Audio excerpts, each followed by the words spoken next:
So far, this has been a video series about eating, and so it should be. Eating is the key to bulking up. But of course, training had to come in somewhere sooner or later, and unfortunately, there's just no avoiding it. So, how do you need to work out if you're planning on bulking? To answer this question, the first thing to consider is how exactly working out will add muscle in the first place. And the answer is that it can work through two separate mechanisms. The first is that lifting weights creates micro tears in your muscle fiber. In other words, the mechanical tension is great enough to cause tiny rips in your muscle that are too small to see or really feel, but which will trigger the body to make repairs. Then, when you rest later on, your system will use amino acids from your diet in order to restore those muscle fibers while also making them thicker and stronger in the process. The other way it works is by increasing the glycogen stored in the muscle. When you lift weights, this causes a buildup of blood which makes them feel swollen. This is what you may know as the pump. Along with the buildup of blood, though, are a number of metabolites such as testosterone and growth hormone. This triggers more growth in the area too and leads to more glycogen being stored for better muscle endurance going forward. In order to stimulate maximum growth in your muscles, you need to do both these things. But at the same time, you also need to avoid training too intensely for too long. Now, this is a classic mistake. People who want to bulk up think they need to train more and train harder to do it. The problem is that when you train with great intensity for a long duration, you burn through a lot of calories and create a lot of stress, resulting in the release of stress hormones like cortisol. This combines to put the body into a more catabolic state again, and that thereby causes the breakdown of muscle, just like being hungry does. So the key is to provide just enough micro tears and just enough metabolites to trigger growth, and then to rest for the remainder of the time. This is what author Tim Ferriss refers to as the MED, or minimum effective dose.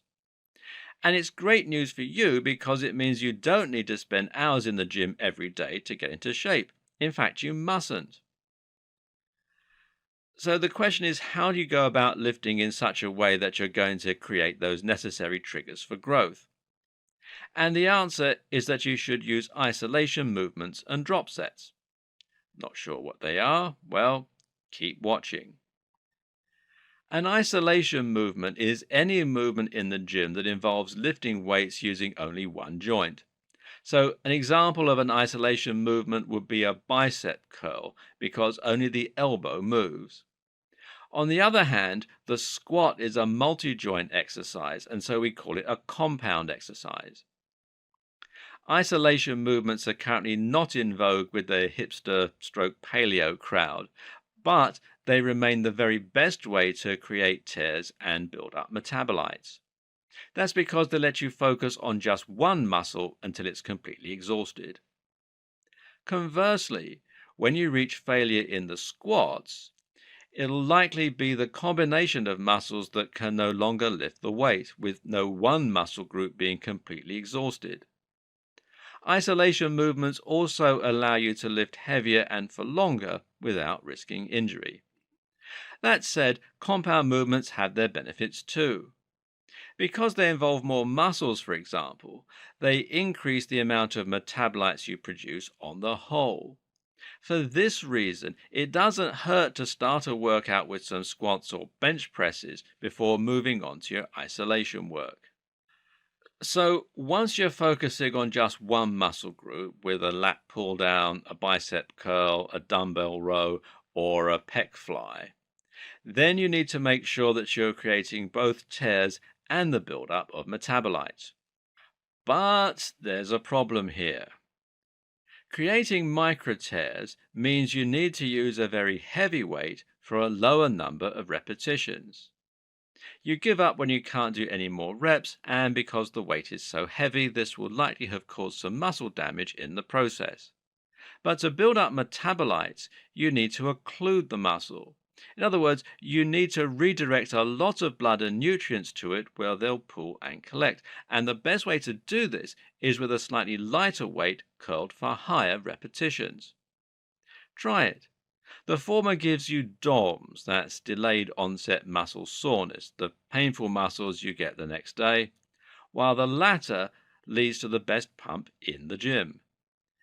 And that's where drop sets come in. This basically means you're going to train by starting out with very heavy weights and just doing a few repetitions. But then, when you reach failure and can't do any more, that's when you're going to drop those weights, move down the rack, and pick up the next heaviest. You'll find that by dropping the weight slightly, you're now able to pump out a few more repetitions. And then you drop down again and again.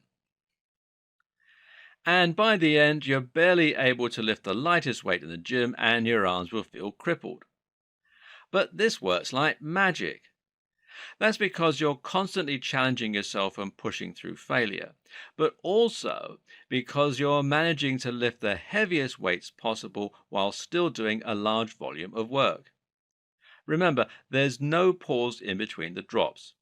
Drop 3 or 4 times, then rest for 1 minute and then start again. That said, this is just one intensity technique. There are others too. And these include things like doing pre-exhaust sets or pyramid sets. Either way, the key is to try and feel the burn and the pump. If you don't get that feeling, then you aren't training hard enough. So that's how you lift the weights. Now the question is which body parts to focus on and when, and for how long. As a general rule for bulking, you shouldn't need more than 3 days of training a week and perhaps 4 at a push. This way, you'll have plenty of days to rest in between and you'll avoid burning too many calories or getting burned out and suffering with adrenal fatigue. The other good news is that each of those sessions need only last about 40 minutes. And each of these 40-minute sessions can include a few different body parts. If you're using a drop set, for instance, then 3 sets will be enough and you can then move on to other exercises for the same muscles. You might go from a bicep curl drop set to performing some basic chin-ups. This will further break down the muscle, but after you've completed this for about 3 exercises, you can then move on to the next body part. You'll find you can fit 2 or 3 body parts into those 40-minute sessions. And the key here is to consider how well different muscle groups complement each other. For example, if you're doing chest exercises, it makes sense to do triceps and or shoulders the same day. Why? Because a lot of exercises actually use these muscles in conjunction, meaning that going from bench press to shoulder press will somewhat pre-exhaust you for the latter. The best way to formalize this is with PPL, or push-pull legs. Here, you simply spend 1 day of the week doing pushing exercises, bench press, shoulder press, press-ups.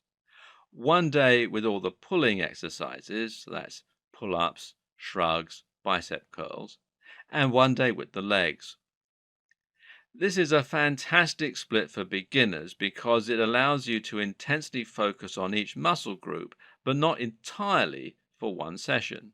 So, 40 minutes of PPL, 3 times a week, that's your bulking prescription.